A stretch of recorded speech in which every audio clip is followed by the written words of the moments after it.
কেবল নামের আশ্রয় থাকিয়া প্রাক্তন কর্মঋণ শোধ করিয়া যাইতে থাকো, ভগবান মঙ্গল করিবেন।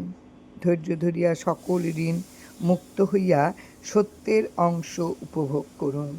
যত স্থির হইবে ততই ঋণ শোধ হইবে, যত ঋণ হয় ততই বন্ধন হয়।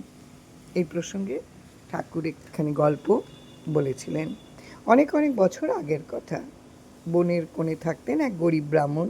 লোকে বলে তিনি খুব ভালো মানুষ ছিলেন। নদীর জলে স্নান সেরে ফেরার পথে বনের শুকনো কাঠ কুড়িয়ে এনে নিজেই সামান্য রান্না করে খেতেন। ভক্তিভরে পুজো শেষে তিনি পুঁথি পড়ে সময় কাটাতেন। সেই ব্রাহ্মণের এখন বয়স হয়েছে, আগের মতন আর কাজ করতে পারেন না। একদিন কোথা থেকে এক যুবক ব্রাহ্মণের আস্তানায় এসে জুটলেন। অতিথি নারায়ণ এই ভেবে ব্রাহ্মণ তাকে আস্তানায় আশ্রয় দিলেন। তিনিও ব্রাহ্মণের টুকটাক কাজ করে দেন, পুজোর ফুল দেন, তুলে দেন, চন্দন ঘষে দেন, প্রদীপ জ্বালিয়ে দেন, আর পুজোর সময় দেবতার দিকে তাকিয়ে ভক্তিতে চোখের জল ফেলেন। এমনিভাবেই সেই অতিথি ব্রাহ্মণের সেবক হয়ে উঠলেন। শেষে দুজনে দুজনের ভালো বন্ধু হলেন। দিন যায়, মাস যায়, বছর আসে, কোথা দিয়ে যে সময় চলে যায় কারোর খেয়াল থাকে না। একদিন হঠাৎই ব্রাহ্মণের সেই বন্ধু সেবক সামান্য অসুখে মারা যান। সেবক সারা জীবন সৎভাবে থেকেছেন, কারোর মনে দুঃখ দেয়নি, কাকেও ঘেন্না করেননি, তার কারোর কাছে কোনো ধার ছিল না। তাই মৃত্যুর পর তিনি যমদূত হন। যমরাজের আশীর্বাদে তিনি যমলোক আর মর্তলোকে ইচ্ছা মতন যাওয়া আসা করতে পারেন। একদিন তিনি এলেন সেই আশ্রয়দাতা ব্রাহ্মণের ডেরায় তার সাথে দেখা করতে, সুখ দুঃখের কথা বলতে। কথার ফাঁকে ব্রাহ্মণ তাকে বললেন, আমি যমের বাড়ি দেখিনি, আমায় যমলোক দেখাতে নিয়ে যাবে? শুনে সেবক বললেন, ব্রাহ্মণ ঠাকুর, আগে আপনার যার যার কাছে পাওয়া আছে বা তা মিটিয়ে আপনি ঋণ মুক্ত হয়ে নিন। ঋণ মুক্ত না হলে যমলোকে যাওয়া যায় না। এই বলে তিনি আর কিছুক্ষণ ব্রাহ্মণ ঠাকুরের সাথে গল্প করে আবার যমলোকে ফিরে গেলেন। সেবকের কথা শুনে ব্রাহ্মণ তার নিজের বলতে যা ছিল সমস্ত বিক্রি করে একে একে সবার দেনা মিটিয়ে দিলেন।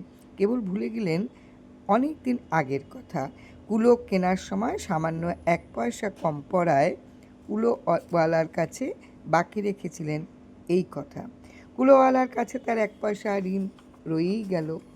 যমলোক দেখাতে একদিন তার সেবক এলেন তাকে নিতে।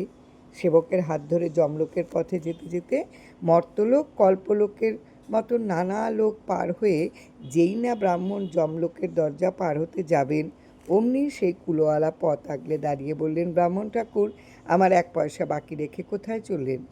আমার পয়সা বাকি রেখে আপনার যমলোকে যাওয়া চলবে না। এখনই আপনার পাওনা সেই 1 পয়সা আপনার ঋণ শোধ করুন আমাকে দিয়ে। বাবা, আমার কাছে তো আর কিছু নেই, কি দিয়ে আপনার দেনা শোধ করব? বললেন সেই ব্রাহ্মণ। কুলোওয়ালা শুনে বললেন, তবে আপনার দেহ থেকে এই কুলো সমান ওজনের মাংস দিয়ে দিন। কুলোওয়ালার কথা শুনে ব্রাহ্মণ তাই করলেন। ঠিক সেই সময় এক বটগাছ থেকে কুলো সমান ওজনের গাছের বাকল খসে পড়ল। কারণ কি? পরে জানা গেল, এক সময় সেই ব্রাহ্মণ এই বটগাছকে অন্য জায়গা থেকে এনে তার ডেরার সামনে প্রতিষ্ঠা করে তাকে বাঁচিয়েছিলেন। তাই যমলোকে যাওয়ার আগে বটগাছও ব্রাহ্মণের ঋণ শোধ করে দিল। এই শ্রী ঠাকুর কথা প্রসঙ্গে নানা গল্প বলতেন। তরলা সুন্দরী গাঙ্গুলি তার মধ্যে ছিলেন অন্যতম। এই গল্পটি তার খাতায় পাওয়া যায়। এই গল্পের শেষে শ্রী ঠাকুর বলেছিলেন, ধ্যান, জপ, ন্যাস যে যেভাবেই করুন না কেন, ঋণ শোধ না হইলে বনে কোণে বা যেখানেই সংসার ছাড়িয়া পালান না কেন, নিষ্কৃতি নাই, ঋণ শোধ করিতেই হইবে। কাজেই অঋণী হওয়াই একমাত্র পথ, নামে সর্বস্ব বিলাইয়া দেওয়া, নাম বই আর কিছু নাই। এই সত্য ধরিয়া থাকিলে অঋণী হইয়া বৈকুণ্ঠ বাস হইবে। জয় রাম, জয়।